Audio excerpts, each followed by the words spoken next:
Testing. There we go. There we go. Alright, so the last time we were together, I was working on some Mecha for Heavy Gear, specifically the NuCOAL faction. And I made some progress over the week, got all of the base codes done, did some dry brush highlights. Let me actually see if I can get this camera to cooperate.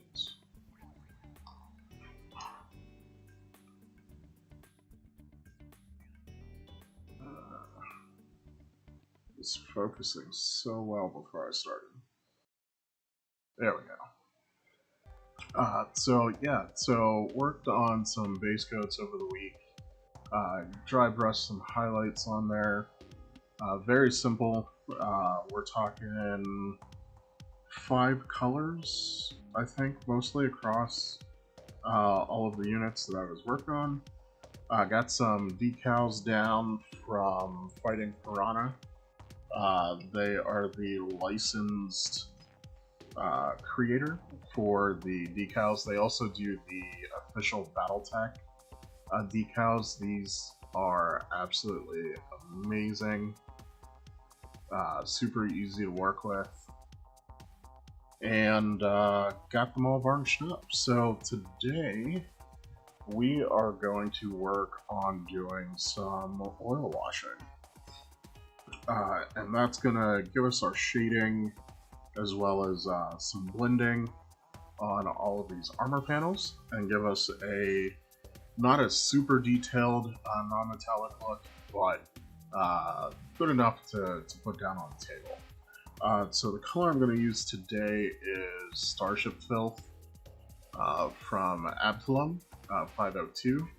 I don't know how well the camera is picking this up, but it's sort of like a really dark, dirty, sort of greenish brown, which is good color for sort of like dirt and grease down in the crevices of your model to kind of make it look worn in. So the very first thing we're going to do is mix up an oil wash.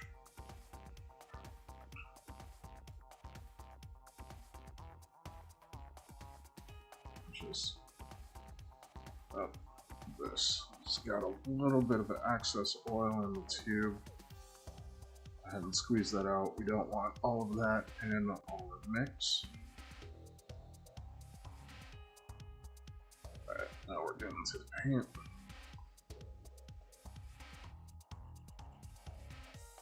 Just do a little bit more.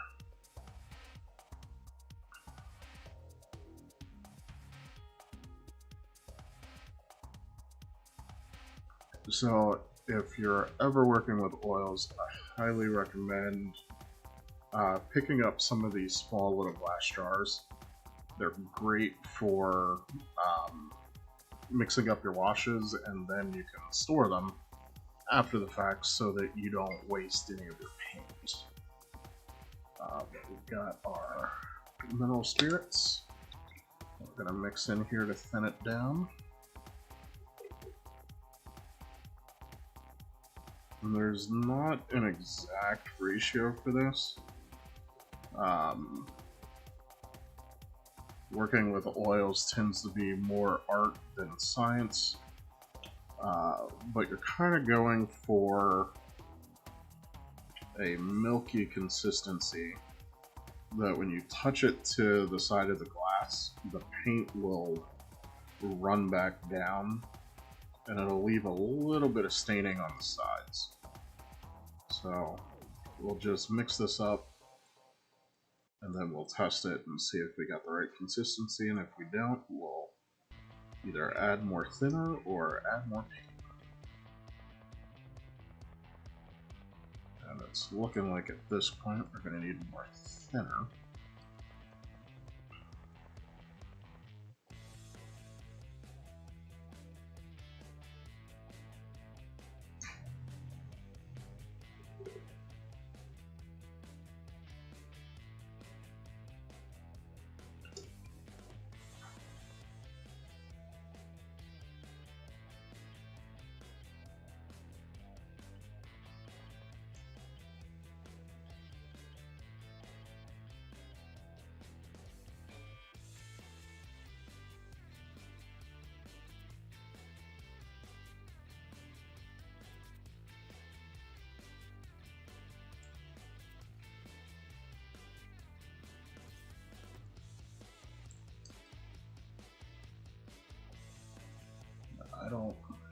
It's not really a good way for the camera to pick this up, but as I'm stirring this and it's sort of splashing up the sides and then running down, I can check the consistency of it, and this is looking pretty good.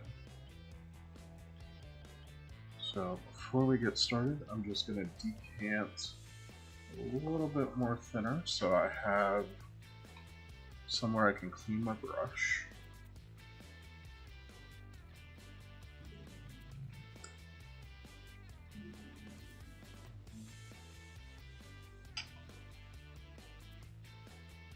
Close up my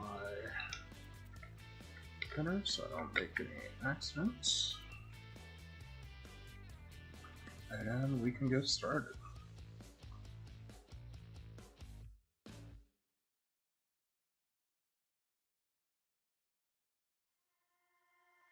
So the process for this is dead easy. You literally just coat the entire miniature with this.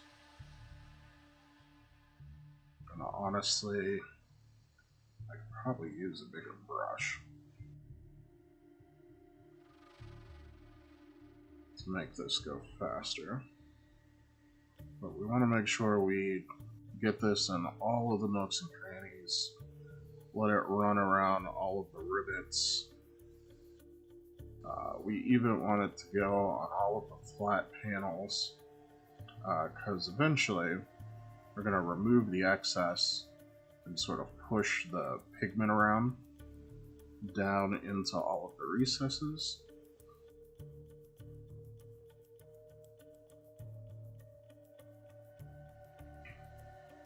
And that'll do our shading for us, but not all of the paint is going to lift off. And that'll kind of give us some blends too.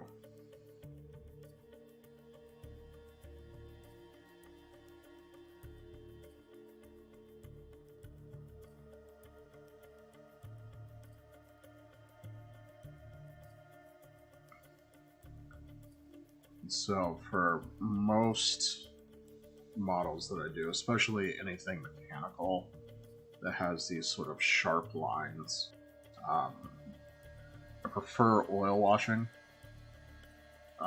It lessens the amount of acrylic steps that you have to do, which can eat up a lot of time because typically with acrylics you want to work thin, so you have to work in lots and lots and lots of layers. Whereas this reduces the total number of layers that you do.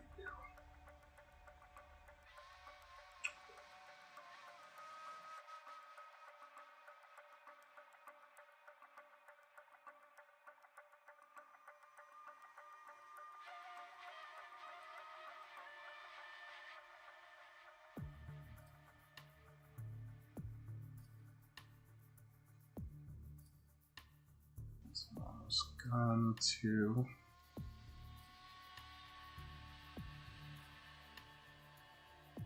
We want to get this absolutely everywhere.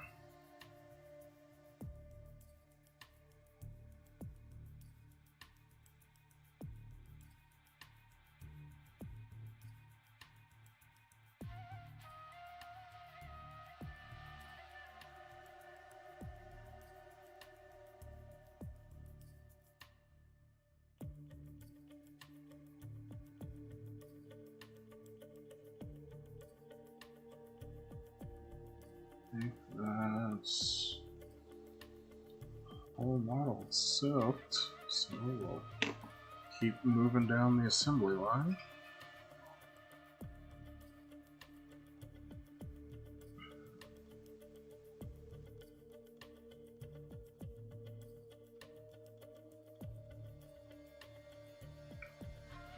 Now, I chose this Starship Filth, but honestly, any dark color would have worked.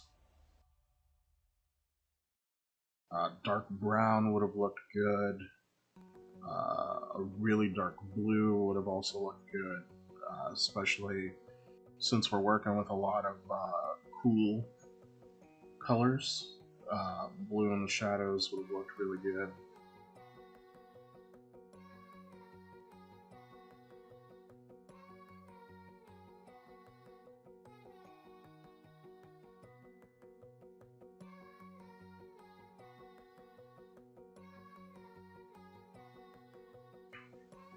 But yeah, working with these oils, it's just pure, messy fun.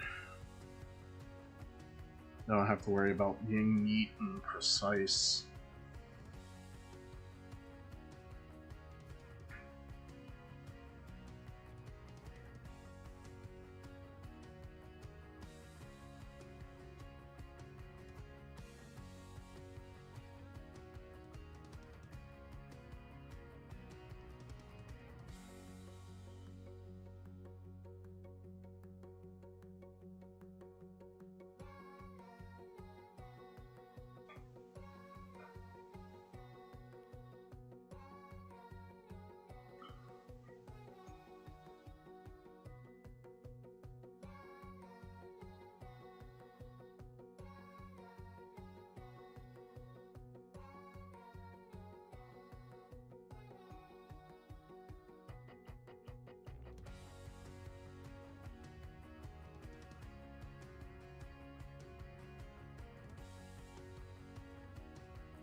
The other sort of lazy benefit of doing a heavy oil wash like this is you don't even have to be precise with your acrylic layers.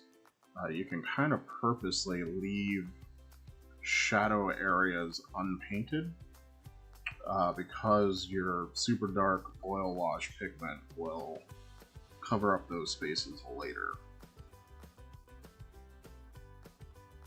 Which also kind of further helps speed things along. Get the shoulder here.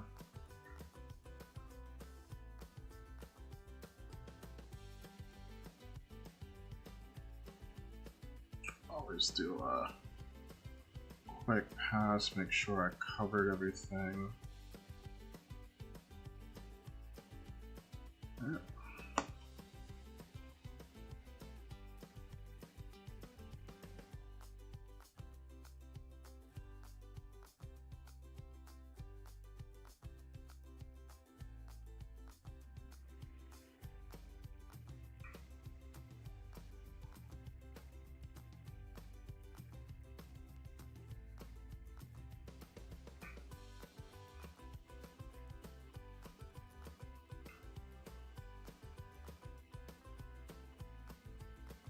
Now, the oil paints tend to be one of the later stages of a project for me.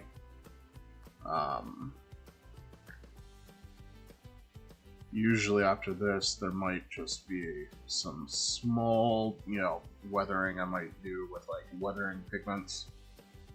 This faction in particular, they make their home sort of out in the desert, so run some yellow and orange pigments kind of like in the joints closer to the bottom of the model to help tie it in with the basing that I'll do. Which my basing for these guys, I'll probably use a lot of weathering pigment as well. And so that'll just help tie them into the base and unify everything.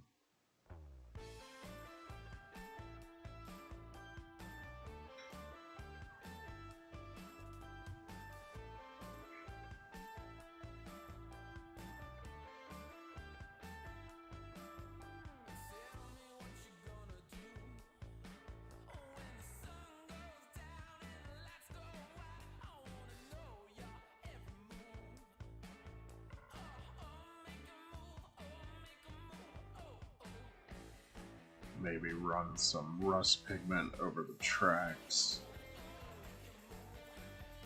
on their secondary movement system.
Think of the vertipunge on the back.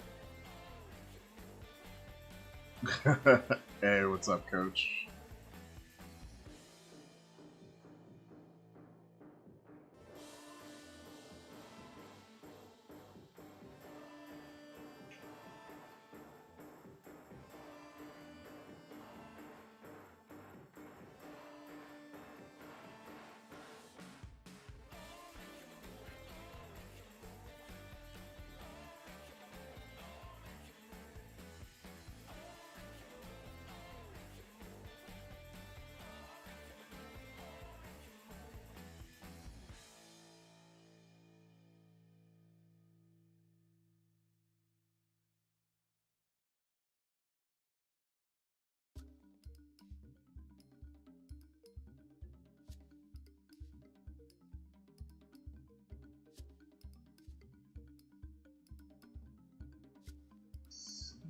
That's all of that guy.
Oh, thanks, man.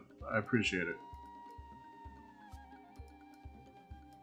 Yeah, no, I was hovering pretty close for a couple of months, and recently, crossed the threshold. So, was pretty stoked about that.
Yeah, much appreciated, man.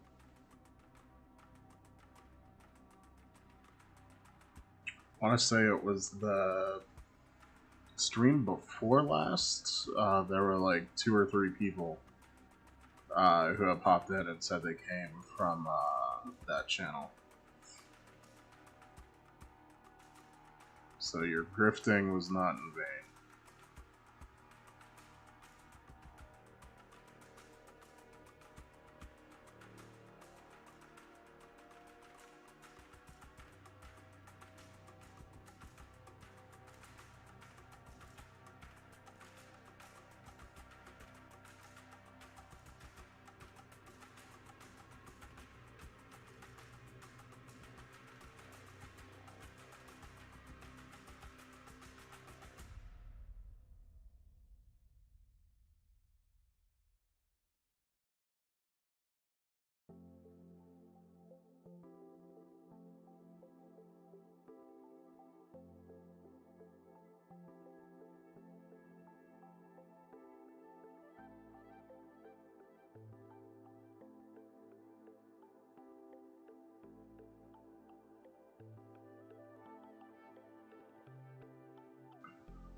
And oh, God.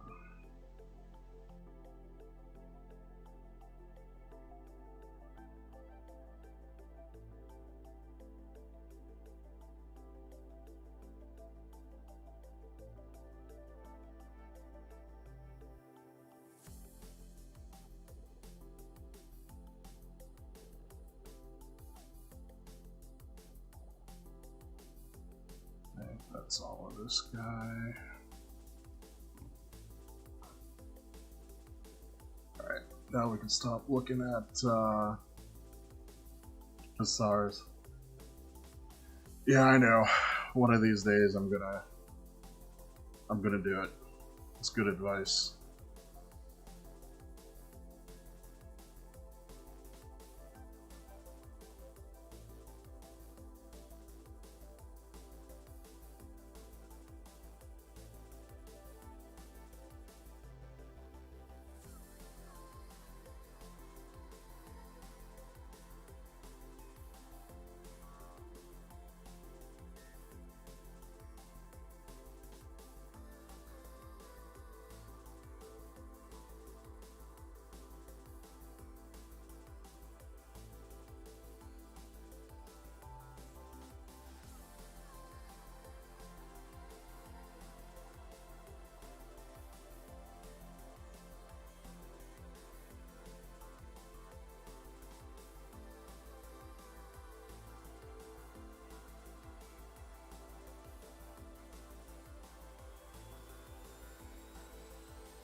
That's all of him coded.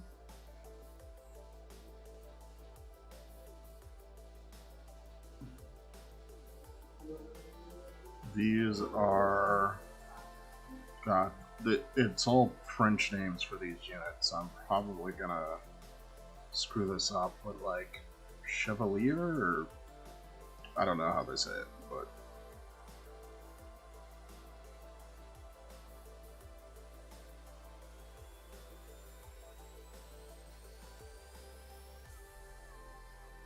sort of long-range fire support dudes.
towards him, fairly well covered.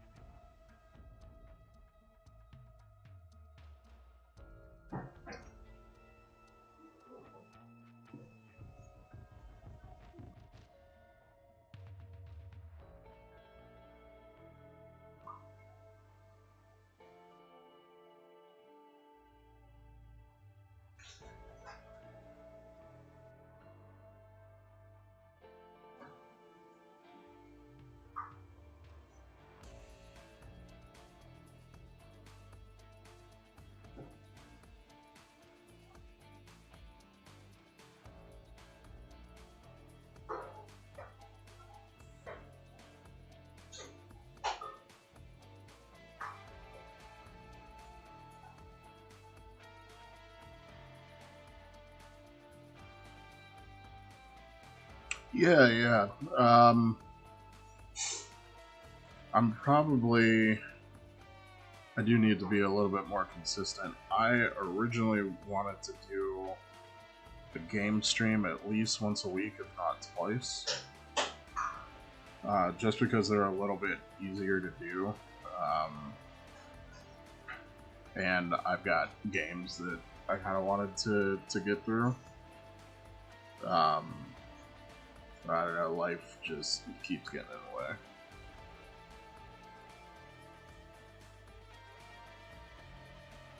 But yeah, it is on the docket. I've still got that Chaos Gate campaign that I'm doing, and Total War Warhammer 3. I want to start a campaign on that.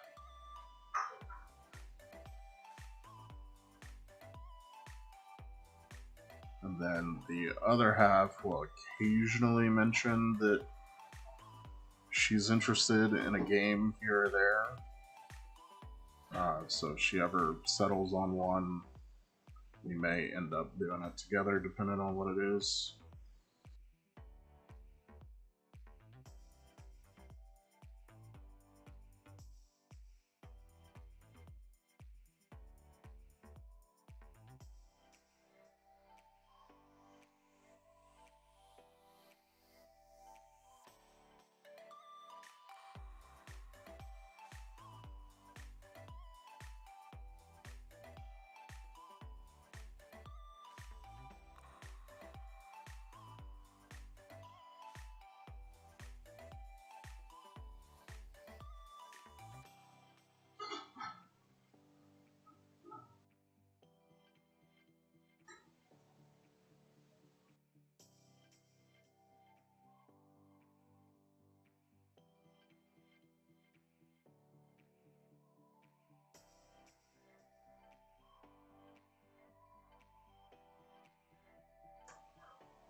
Yeah, I still need to take a look at that. But if it piques my interest, yeah, I'll definitely let you know, and maybe we can figure something out.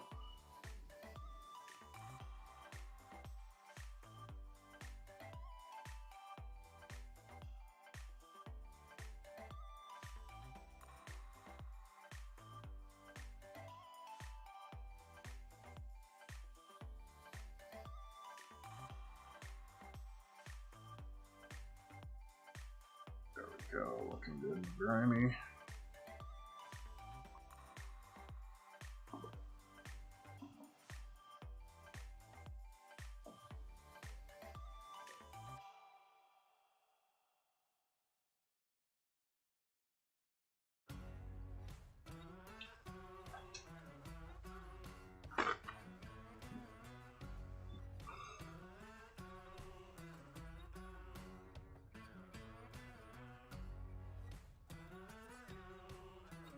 You can see this can get a little messy. Oils have a tendency to kind of get everywhere.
see if I can sort out this camera focus.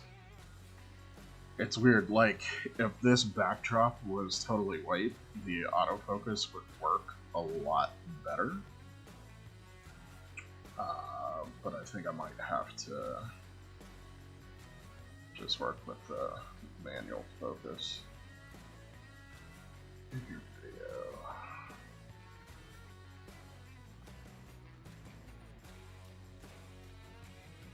Camera control, autofocus off. Let's probably hold it about there.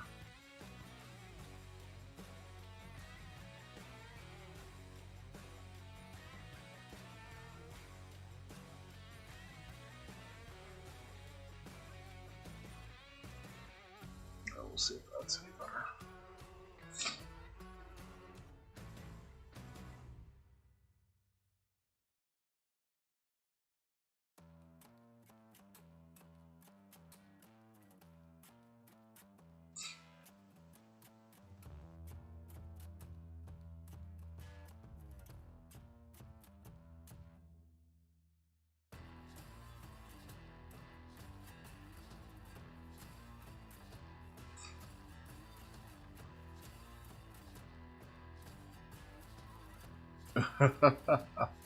Hey, what's going up, Mikazuki?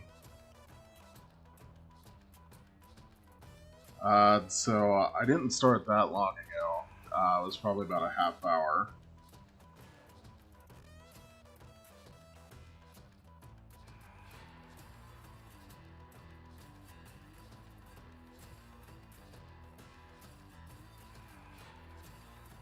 It's almost 6 p.m. in my time zone.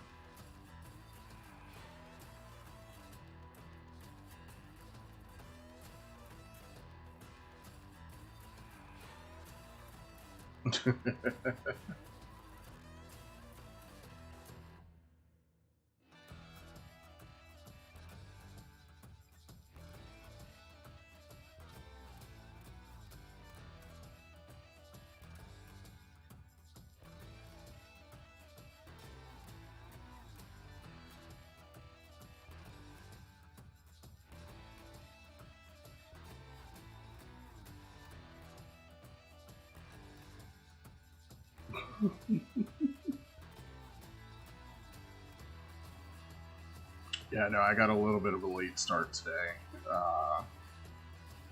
We woke up and we were in the middle of watching a K-drama on Netflix, The Glory.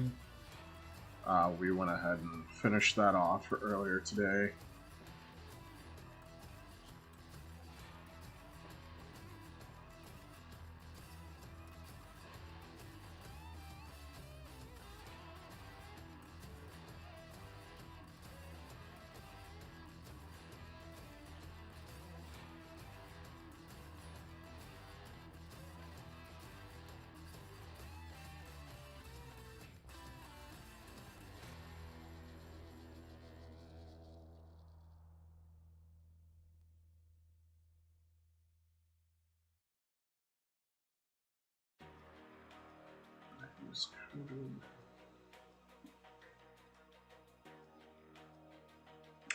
Might have mixed up just the perfect amount.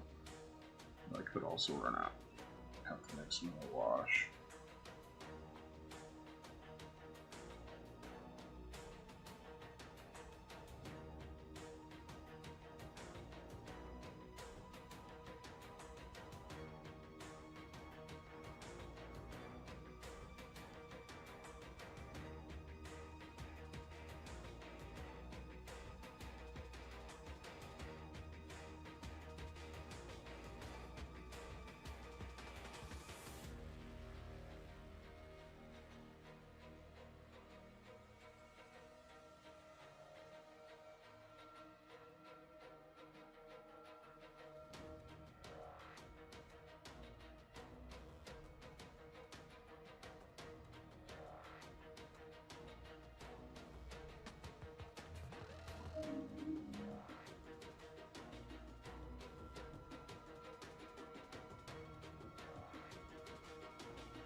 Alright, base, that is everybody coated. Clean our brush out.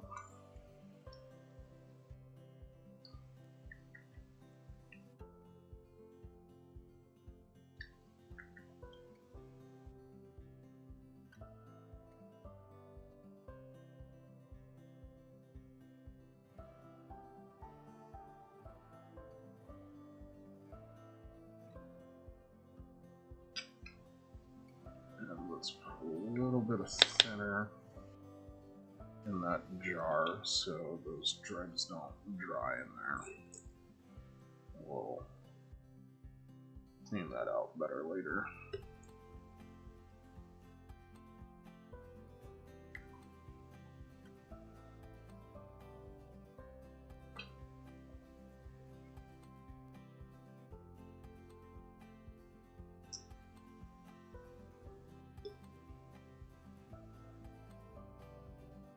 Let's clean on that a little bit.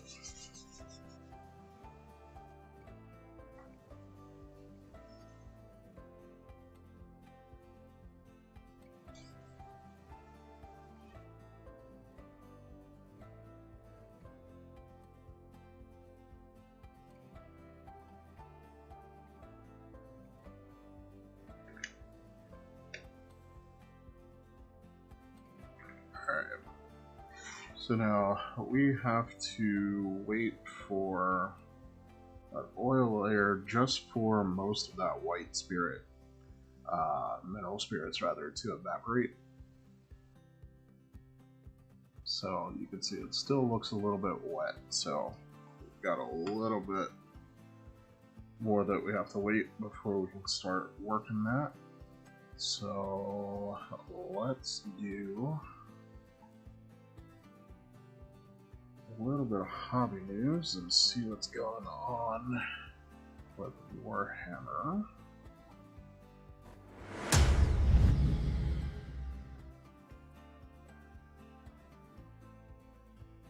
Alright, so for the Adepticon preview, I probably am gonna stream during that and kind of do a little watch party sort of thing. So if anybody is interested in that, you can hang out with me, we can watch it together.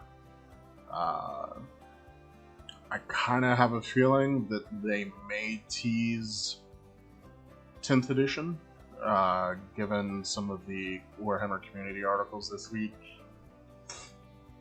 But we'll see. Let's see, we got pre-orders. So I've got a ton of Blades of Corn minis that came with the original Stormcast starter box, and I haven't built any of them yet. Maybe one of these days I'll get around to it. There's some pretty cool like human barbarian models, so even if I don't actually use them in Age of Sigmar, they'd be good to have for some other fantasy games.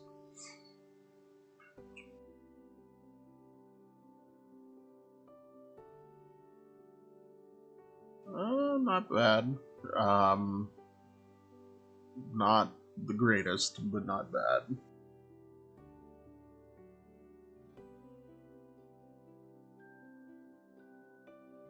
Actually, I think this was just their old Start Collecting box. I think they just packaged this and called it Vanguard, but I'm pretty sure that they didn't change anything there.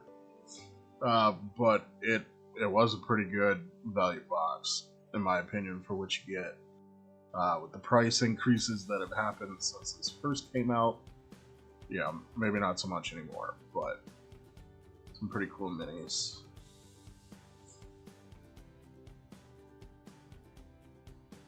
And Slaanesh. This feels very Xerxes from 300. to me. I don't know why. Like, if he just had a nose ring and a chain, you could probably get them on, like, IP theft.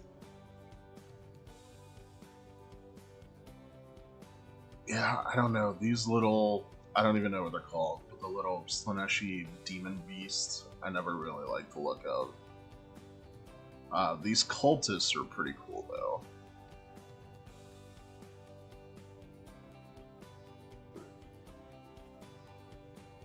I'm actually wondering if we can get some close-ups on those cultists.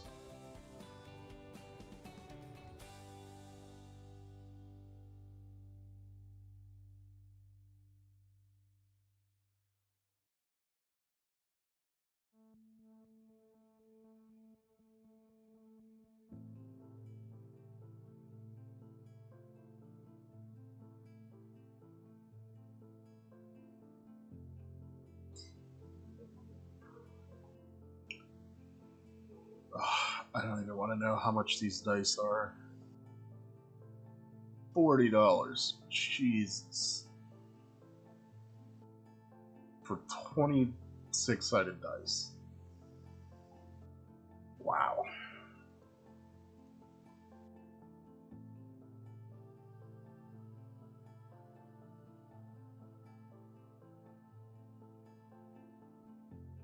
Some Lord of the Rings sets. Okay.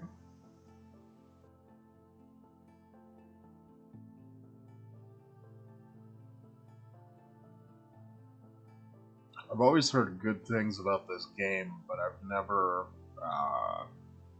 personally played it or got to watch anybody play it outside of a couple of bat reps on YouTube.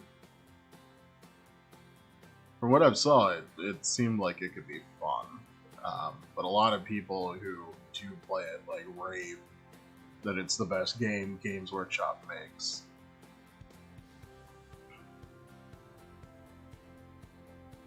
Oh god, I remember when these first got released, and people saw how to do this paint scheme because it's like super easy. And then at the time I was playing War Machine, and people started doing this for all of their undead units. So this paint scheme was literally everywhere. Alright, so those are the pre-orders.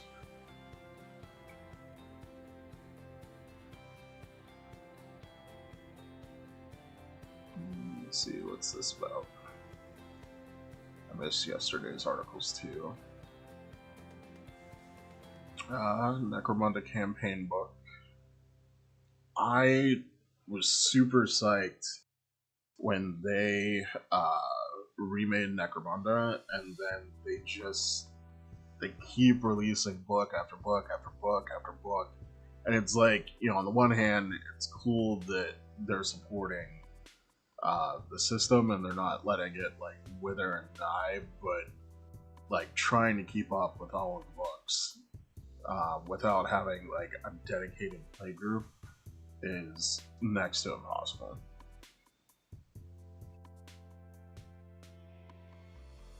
Like, I don't even want to think about how much money it would take to literally buy all of the books that they have made for that game.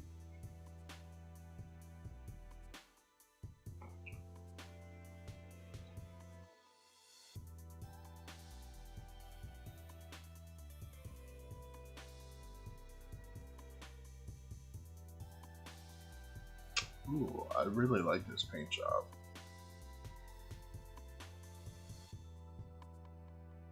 That armor is amazing.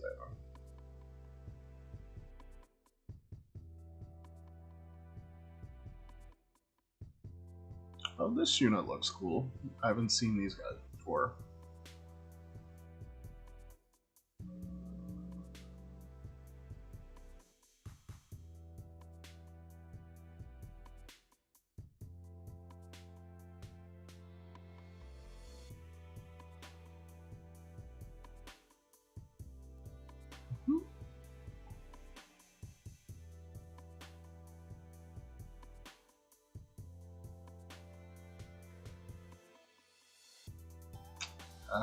So they discontinued the Forge World Dreadnoughts just to repackage them. I'm pretty sure these are the same ones that they had available for Forge World. I don't think they've changed them. Interesting.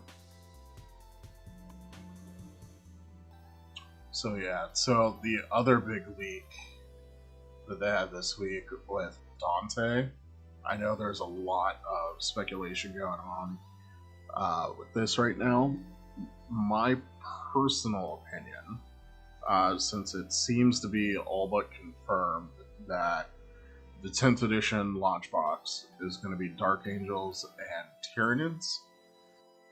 Typically, whenever they have a solo packaged character like this, and so let me back up. So anybody who's not familiar with the story, a Games Workshop warehouse accidentally sent this new Primaris version of Commander Dante to a customer who had ordered the current firstborn version of Commander Dante. And there had been no prior news about him, getting a new model or anything of that nature, or anything new for the Blood Angels, for that matter. So, given that we've seen that it is going to come in its own standalone packaging, it's not bundled with like a box set, I think one of two things are going to happen. So either this is going to accompany a 10th edition Blood Angels supplement, or this is going to accompany a campaign book. So they've been sitting mum on that last Arcs of Omen book. We don't know what's going to be in it. It's very well possible that it could feature Blood Angels, and that, they might release the Commander Dante miniature alongside the book. But those would be my predictions. If I was a betting man, it would be one or the other. I personally don't have enough information to kind of lean one way or the other, but I think it's going to be one of those two. So either by the end of spring, we're going to find out that Blood Angels are tied to a Arcs of Omen book, and then this Dante miniature will get released into the wild, or they may be one of the early armies to get a supplement book in 10th edition. So I will say I do like the styling of the jump pack for the Primaris. So this is another thing. We've now seen two Primaris chapter masters that have had various stylings of jump packs. So this one for Commander Dante, and then we've also had one on Commander Shrike, which gotta have a link on here. Shop online. There we go.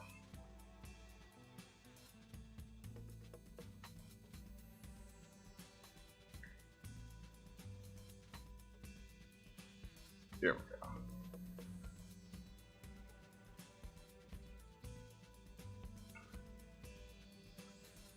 So we've got a Phobos armor sort of equivalent.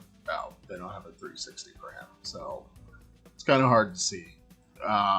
But this is the Phobos equivalent, and then I'm assuming this is going to be the standard Mark 10 equivalent. So I kind of have a feeling that we are going to see a jump pack Primaris assault unit sometime in the near future, because literally it's the assault intercessors plus this backpack. You know, they remove the little blood drop off of it, take the wings off the sides, you know, just make this sort of a standard issue thing, and there you go. You've got assault troops for the Primaris. So I also predict that will be coming most likely sometime this year, if not then maybe early next year. But it looks like we are good to start removing some of this excess paint. So let's go back to the hobby desk.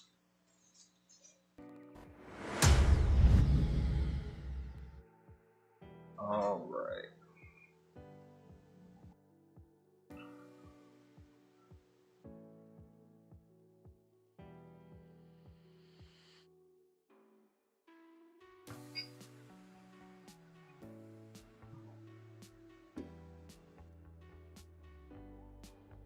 So just soaked a cotton bud and some thinner and squeezed off most of the excess.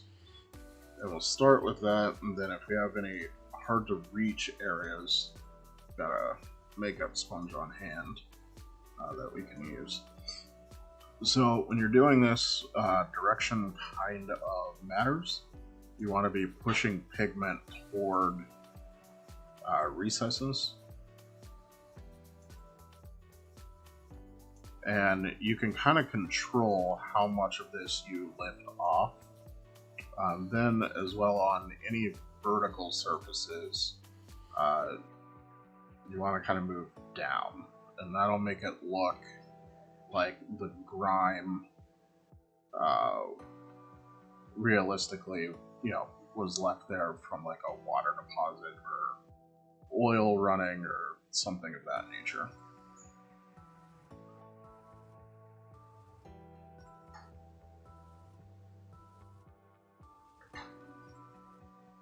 But the magic here is that the cotton bud can't nestle into the crevices of the model. So it'll remove everything from your flat surfaces, but it'll leave the oil paint down in the crevices, which will give you shading. And then depending on how much you take off, it'll blend from the shadow out to your edge highlight.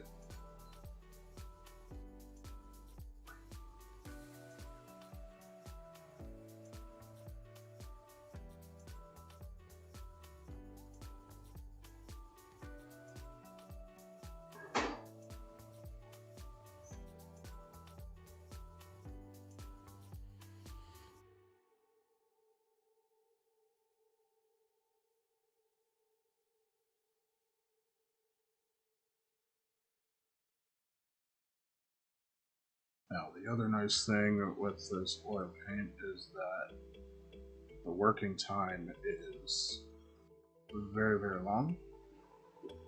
Usually with the Abtalung brand paints, I've seen usually within 24 hours you can work the paint some more with a little bit of thinner.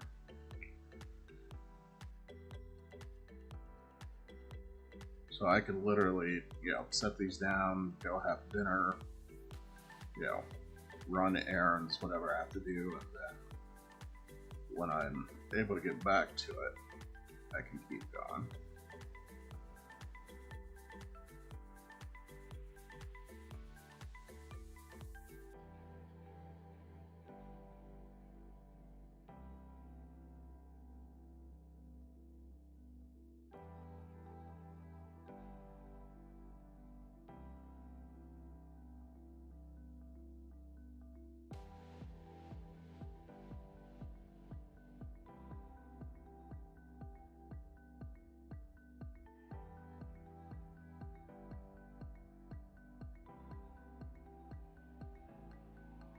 The downside with cotton buds, or at least the standard ones, is that they will leave little stray hairs on your model that once the paint's dry, you'll kind of have to go back over and pick them off. I believe it's Tamiya makes special ones that are wound really, really tight, so that doesn't happen. But they're imported from Japan and crazy expensive for cotton buds. So the alternative is to use a makeup sponge, which won't fray on you.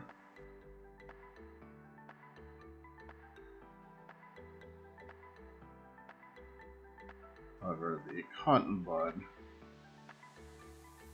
is really good for first pass.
Quite happy with that, honestly.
this will also help the decals blend in with the rest of the Mini.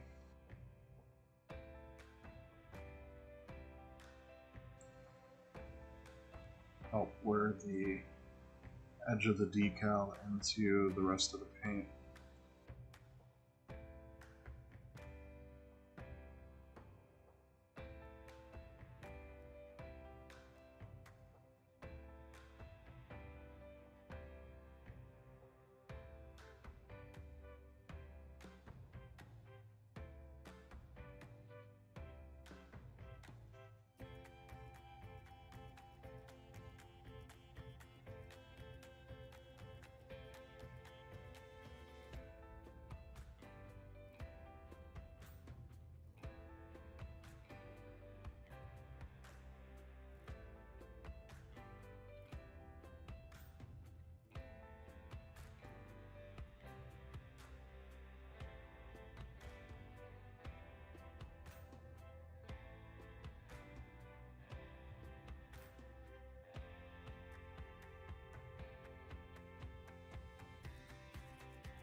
Again here, I'm okay with the surface staining because the color that I chose, that Starship Grime, it'll just look like, you know, oil or dirt that's accumulated and ran down the plates.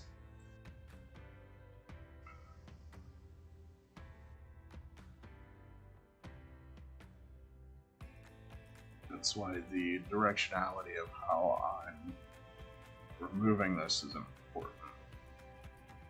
Kind of helps sell the effect.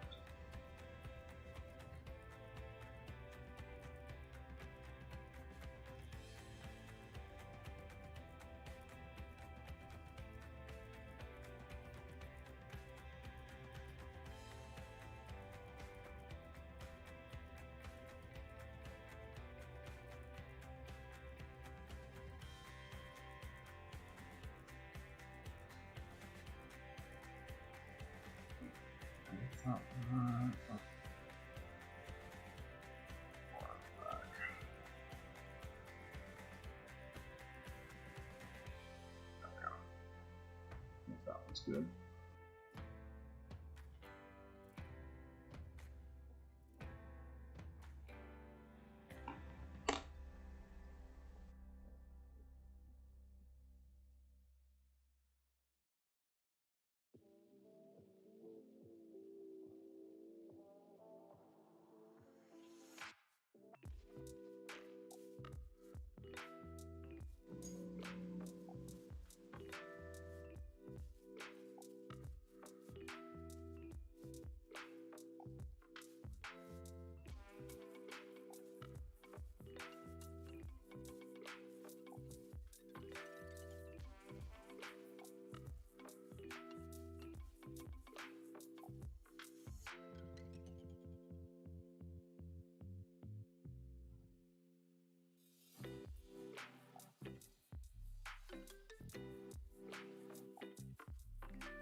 Thank you. Appreciate that, man.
that.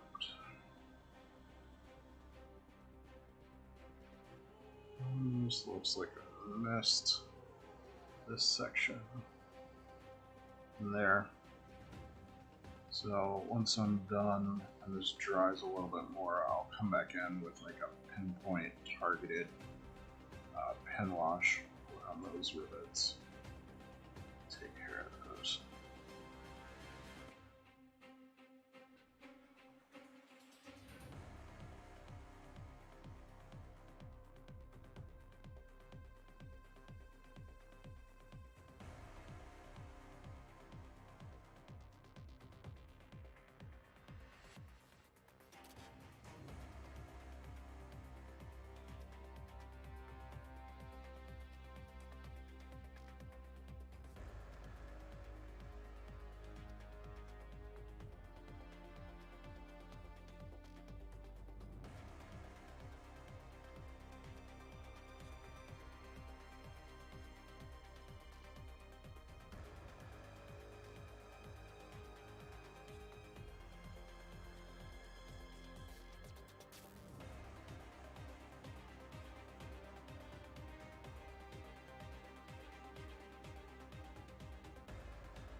That's good for that guy.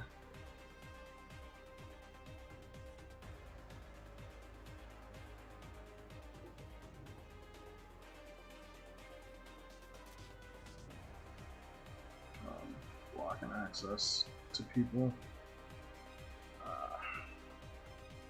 Switch off the booster bows so I can move them out of the way.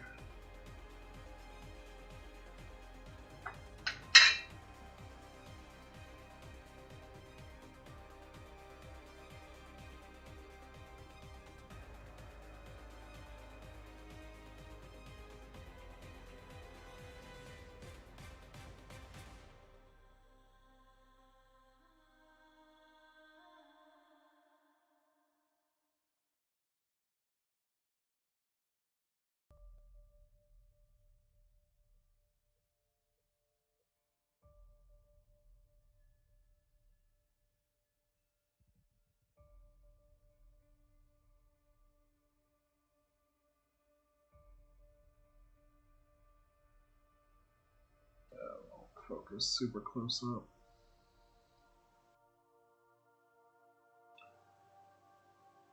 I don't know if the camera's picking it up, but these guys, their cockpit is almost the shape of a fighter plane, and it has like these panel lines that wash is settled into really, really nicely. I'm happy with the way that turned out.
this guy, I kind of want to be careful. I want the wash to stay heavy on the true metallics on the engine.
So today I've got one, two, three, four different types. So the little guys I was working on, those were the Jerboas. This guy is the Arbalestier, I think is the name. Then two Chevaliers, and then I've got four of the Hussars. Now, I've still got, once I'm done with this batch, three batches that I haven't really started. They're really just primed. And then I've got one squad of Espion Gears, which are like the Special Forces unit for these guys, that I've just started working on the base codes. So those guys will be up next.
Yeah, if you're into Mecha and small scale gaming, I would definitely recommend giving Heavy Gear Blitz a look.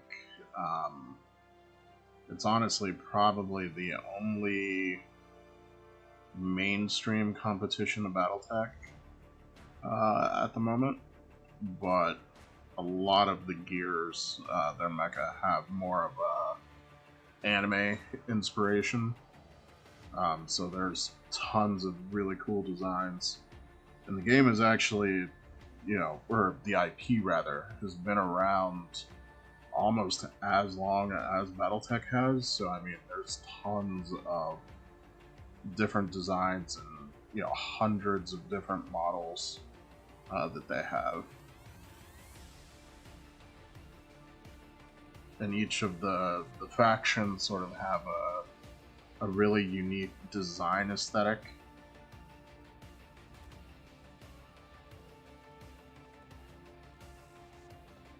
So this faction, NuCOAL, like, they're sort of a combination of the planet where they live, Terra Nova technology, but then also a lot of the Earth technology, because Earth ended up invading the planet that they're on, and part of their forces got stranded and joined up with these guys. So they're like one of the few factions on the planet that actually has access to Earth technology, which is like a lot of like hover jets and everything. But then there's, you know, other factions where, you know, they focus on like stealth and electronic warfare. Then you've got, you know, other factions where they mostly have like quadrupedal mechs. So lots of different stuff going on. They got a little something for everybody.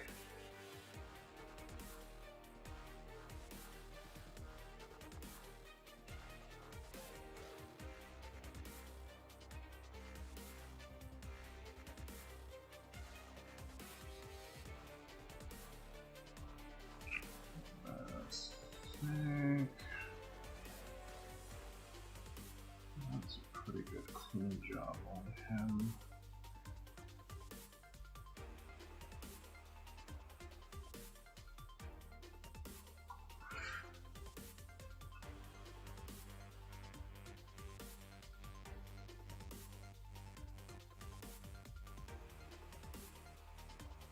These are the Chevaliers, which, again, I don't speak French, so I'm probably butchering the pronunciation on that.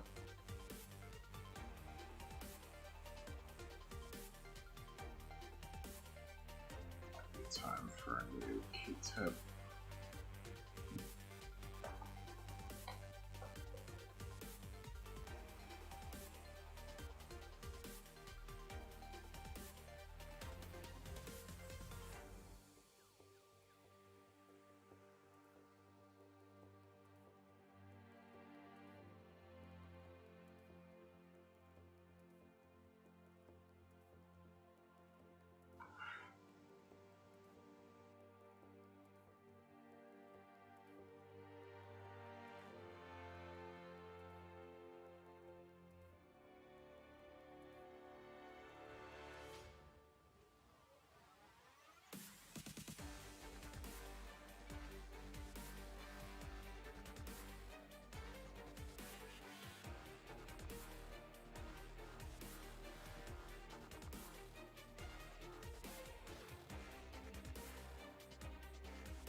I will say, the company that makes this, StreamPod 9, I don't know what it is about their, you know, marketing strategy, but the one thing they don't do a good job of is pushing the game out to new players. Like, it's one of those things where it's like, if you know, you know, but if you don't know, you could probably live your entire life without knowing this game existed.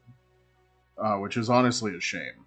Like, they pour, you know, their heart and soul into this game, and it really is a decent game. They make good, you know, quality products. The customer service is phenomenal. You know, during the you know, the bug,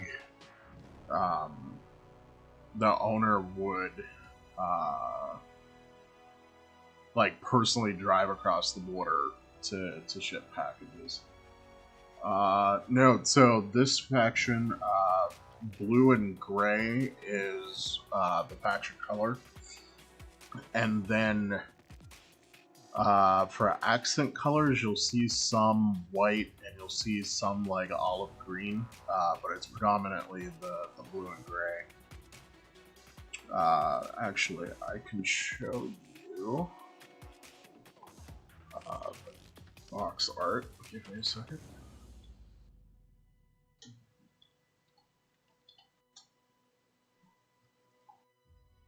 Switch over to...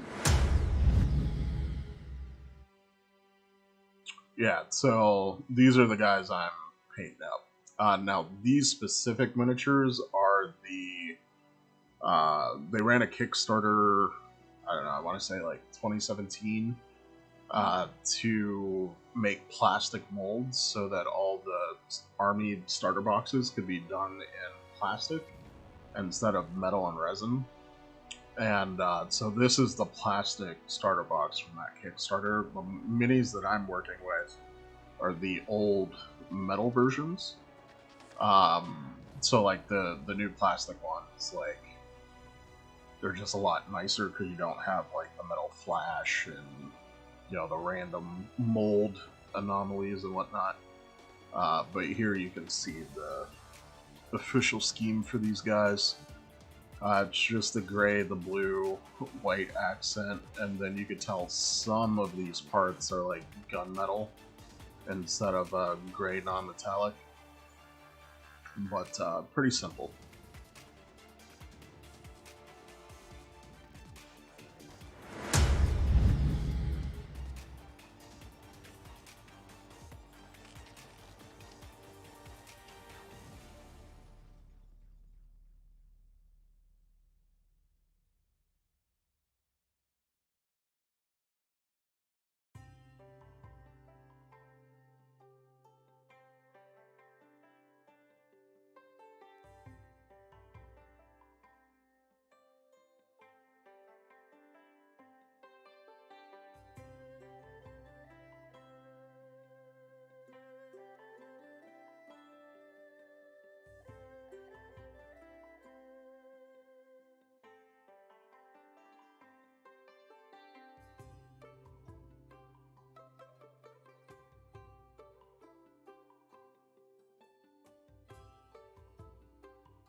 I think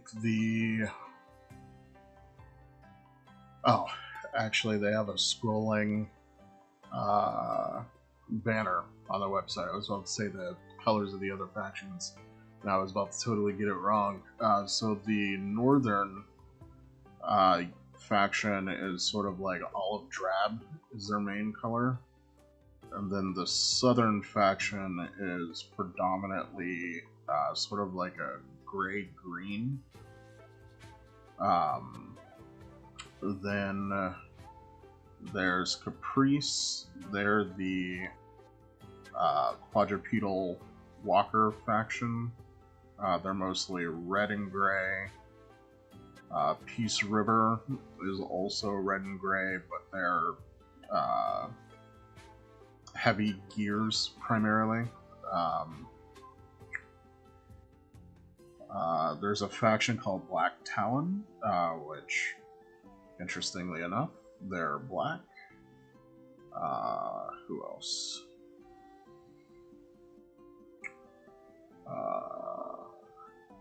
Utopia is green and gray. I think Eden is also green and gray. They're usually lumped together. And then Earth is predominantly just gray.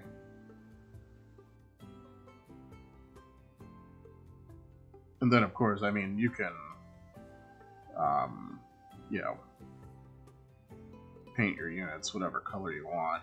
And then, like, in universe, like in the source books and stuff, different regiments will sometimes have, you know, different official color schemes outside of sort of what the standard army colors are. So, for instance, the NuCOAL, this faction, their special forces gears are usually either like a really, really dark, deep blue, or they'll paint their gears like completely in olive drab.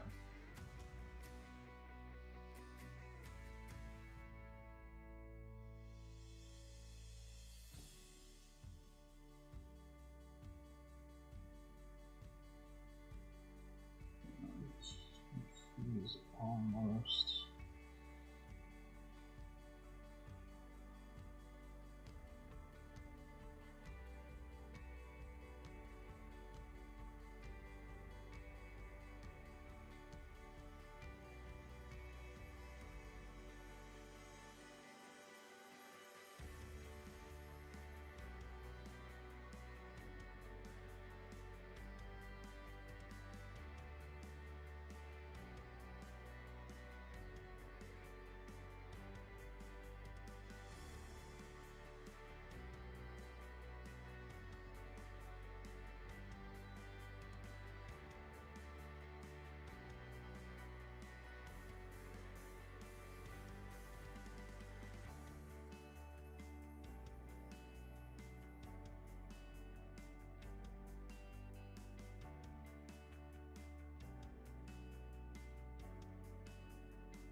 I think he's pretty well clean.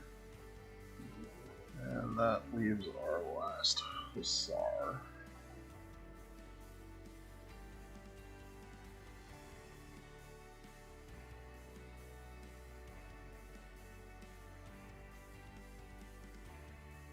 I'm sorry, the Earth faction came back around again. They have yellow accents, so gray and yellow.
Oh hey, I always wanted to make sure that that works, and it does. Sweet.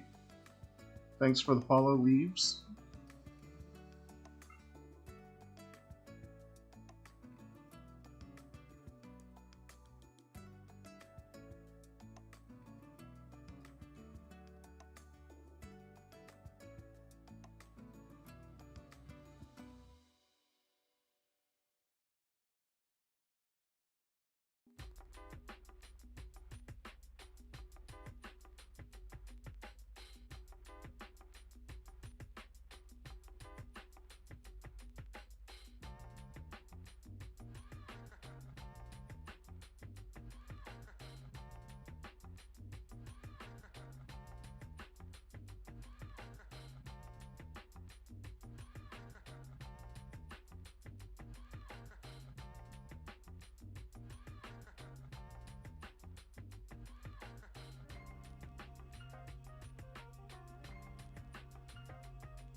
Looks good for first pass.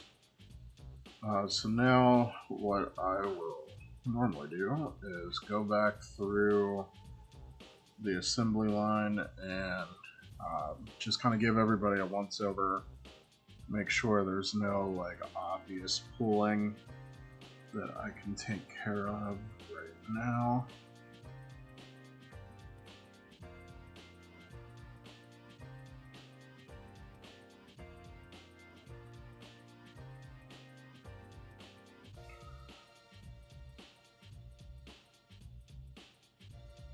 Actually, this is starting to almost be dry to the touch, so you can get a better look.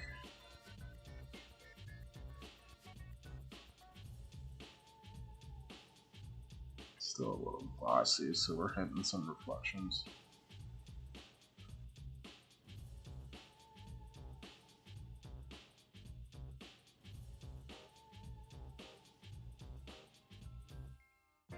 This guy, I want to clean up that rim.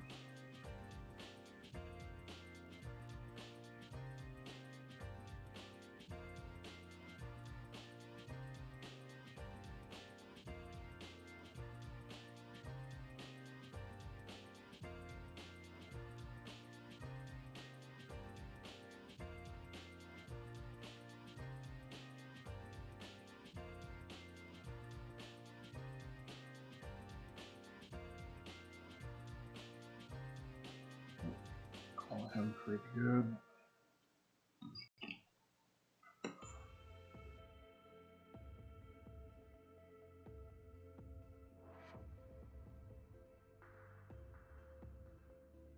So I'm a little torn. I want to clean up these front armor plates.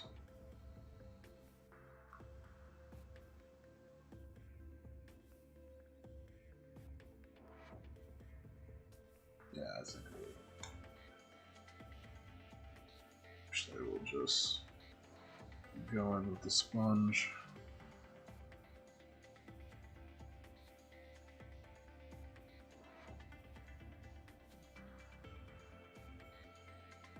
And for whatever reason, somehow this little bit didn't get filled in. So in a moment, I'll go ahead and touch that up.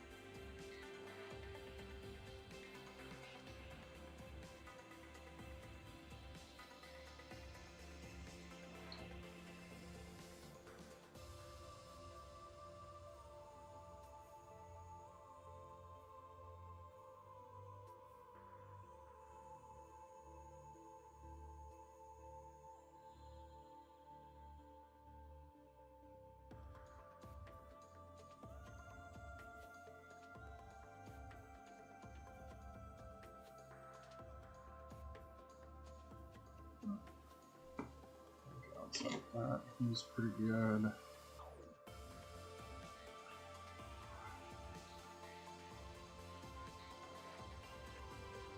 Top of his head.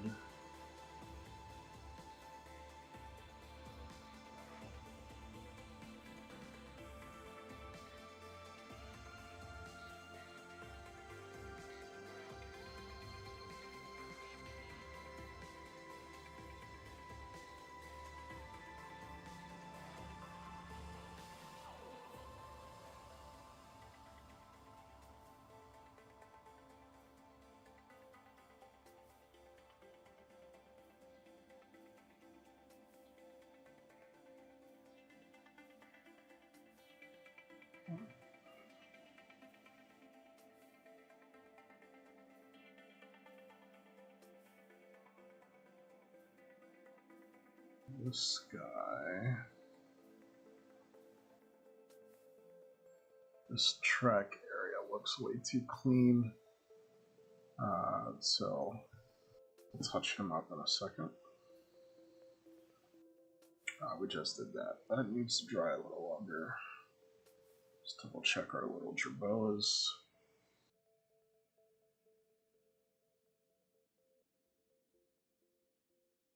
That one's pretty ace. I'm pretty happy with that one.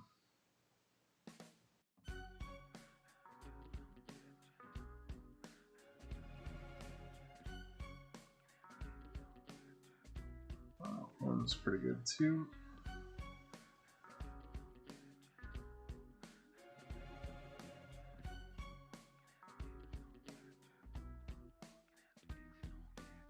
Going there.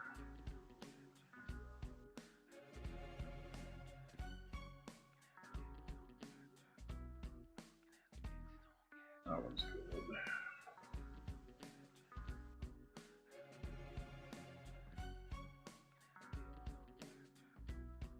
The top of his head has a bit too much.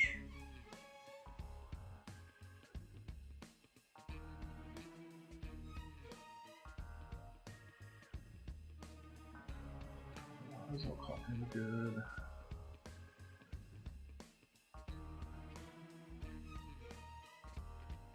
Same thing, too much political bad.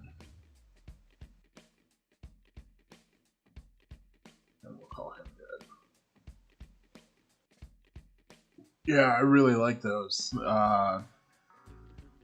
So in universe, there's a racing circuit where they use like small gears to have like their equivalent of NASCAR races, and the NuCOAL government partnered with a racing company to help design a recon gear.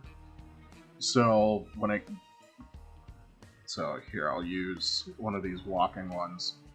So it has wheels built into the legs, and then it's got this sort of like tripod wheel mount coming out of its back hip, and then these jet boosters the company, used in their racing gears. They were like, why don't we just throw jet engines on the back of this thing? So whenever it transforms, it will sit down and extend out that tripod leg, and then use the boosters to just like hurl themselves forward at insane speeds to get away from the enemy. Yeah, they're pretty cool. By far, one of the two models that led me to this faction. The other one was these Hussars. So these kind of do a similar thing. They don't have the jets, but whenever they sit down, all of their tracks align on the ground, and they can just drive around while they're sitting to lower their profile, but still make use of all of their weapons. And I don't have their top guns out here right now. I was going to paint those separately, but this top space right here will mount artillery weapons, which is pretty cool.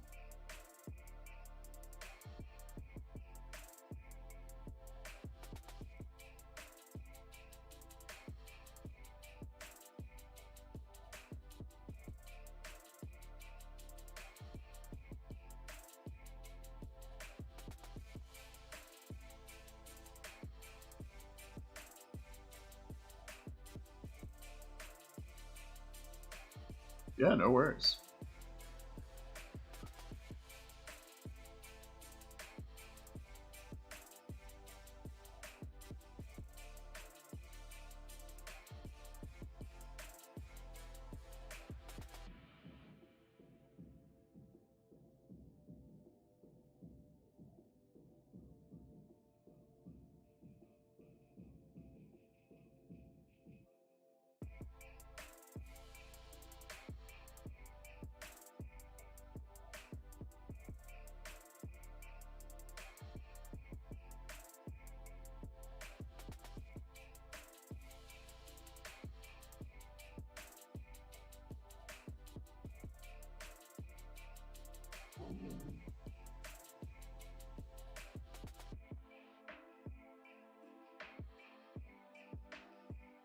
Oh, camera.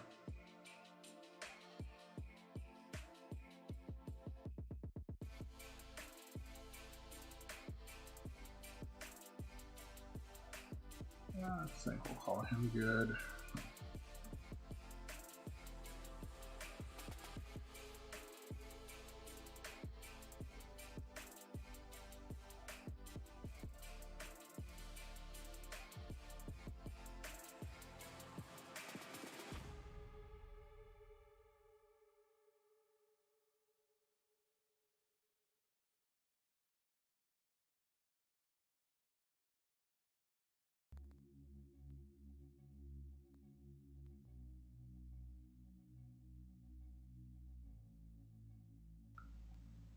Oh man, I just love working with oils. Like, you can literally just push the pigment around.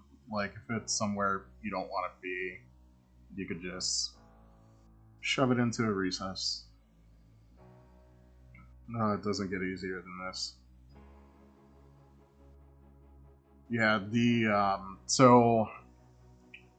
they actually just sent out a newsletter email a couple days ago. So the RPG for the game is about to go into 4th edition, and they're going to do a Kickstarter to help fund the art assets. And I think that's going to launch, I think the newsletter said in April. But even if you didn't want to play like the new edition, all the old source books are over on Drive-Thru RPG in electronic format, and like you know, if you're familiar with BattleTech, you know, they've been around just as long, and I mean, they've got source books upon source books upon source books of, you know, building out their world and their universe for this. So there's, you know, political intrigue and companies, you know, kind of getting involved with the war effort. You know, lots of really cool space opera sort of plot lines going on all over the place.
I think we can call that guy pretty much good.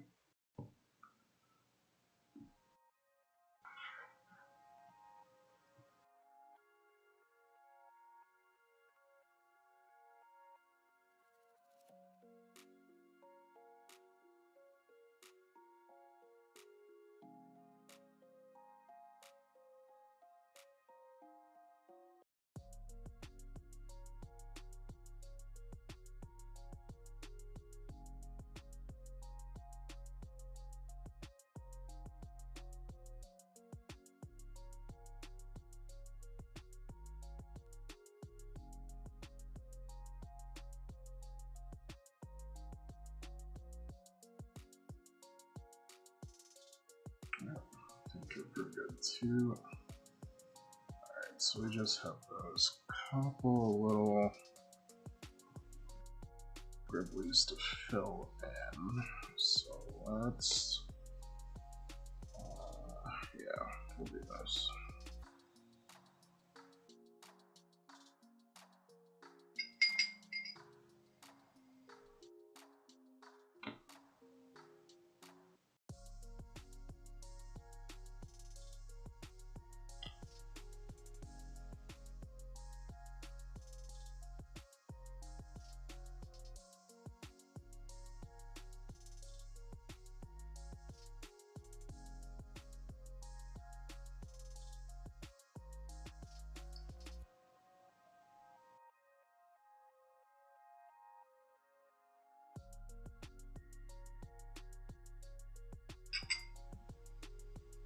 Since we've only been using one color, we can just reuse this white spirit.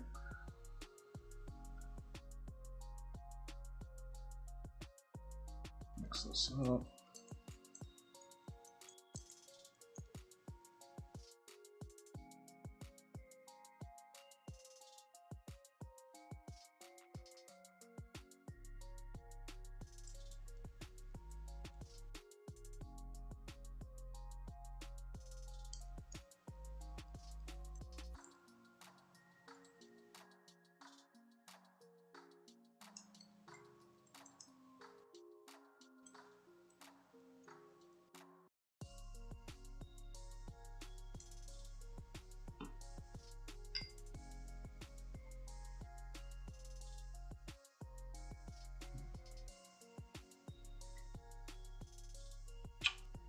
Let's see, I started with Warhammer 40k, That would have been 2000.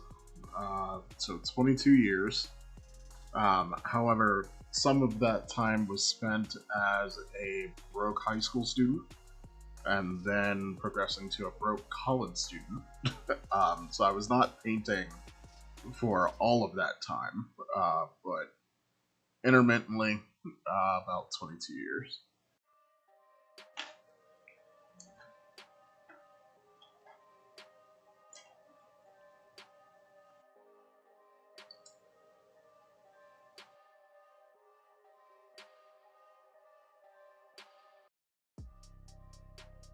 Switch brushes to something a little bit smaller because we're just going to drop this straight into the areas where it needs to be.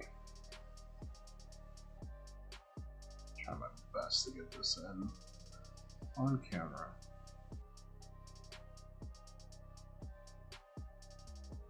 And just like that.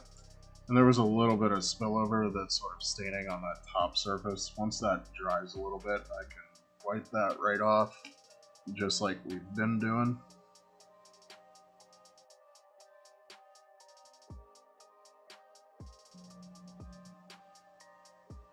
So yeah, so sadly, having not been consistent for 22 years, like skill-wise, I'm probably not as far along as most people would have expected, but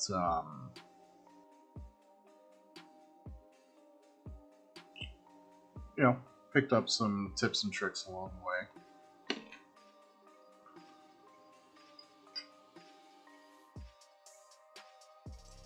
And I've always tended to lean more into, I just want it to look good on the table. I don't really do like display pieces.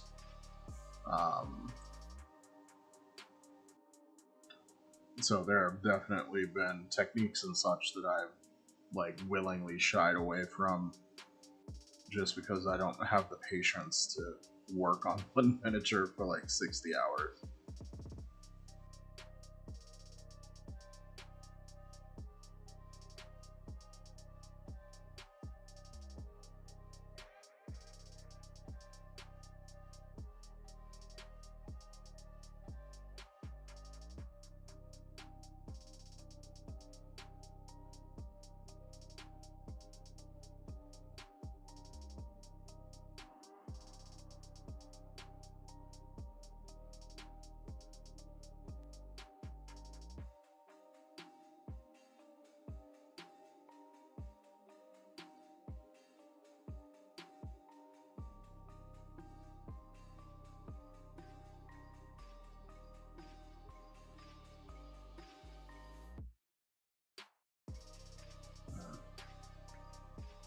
And I'm probably not even gonna wipe that excess off, getting in the recesses of these track units, because when I go to do the weathering powder, I'm going to jam a lot of sand colored powder down in there, so a lot of this gray is going to get covered up. I'm not overly concerned about that.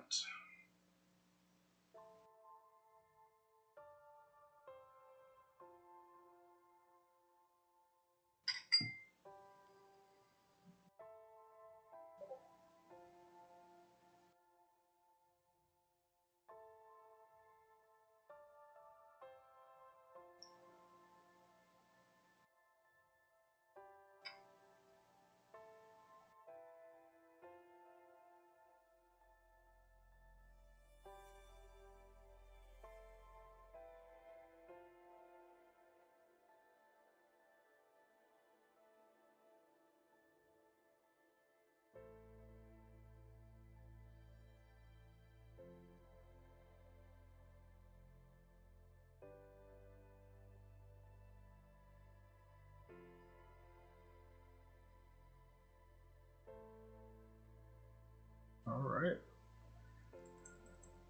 I think that's good for those. Now we just gotta wait for those to dry. With the Abtalon paints, they're usually dry to the touch within 24 hours. Whenever I work with oils like this, I like to give them a really long time to dry, like usually at least 3 to 5 days. Sometimes I like to go a week, depending on how heavy the application was, to really make sure that all of that oil is gone. Thanks, man. Yeah, to make sure that oil is completely gone before I will varnish these and then start working with weathering powder. And honestly, the only reason why I'm going to varnish these is because they're metal, and that paint will chip super easy. So I'm probably going to hit these guys with a couple layers of a lacquer varnish, and then hit the weathering powders, do the basing, and we'll call this group good. And then we'll need to move on to, I don't know, next week. So I've got a bunch of terrain for Warcry that I can work on, which that would actually let me, I've got 2 warbands completely painted. So if I get the terrain done, I could film doing some games, which I'm pretty excited to do that. Or I've kind of got the bug of getting these guys painted up, so I might work on the next group of these. I don't know. I'll have to make up my mind between now and next weekend, but it'll be one of those things. Either more Mecha or some crazy man-eating trees. We'll have to see. But thanks you guys for tuning in. Super appreciate the support. If you guys want to see what these minis will look like all finished up, make sure you follow me on Instagram. Same handle at JTS Wargaming. I will post pictures of these once I get the bases all done sometime this week. And actually, I'll probably take some work in progress pictures of these once the oil is dry for the basing. If you guys are interested in following this project. And I think that's it. I'm going to go ahead and sign off for the night. Go make some dinner. I hope you all have a great weekend, and thanks for stopping by. See you next time.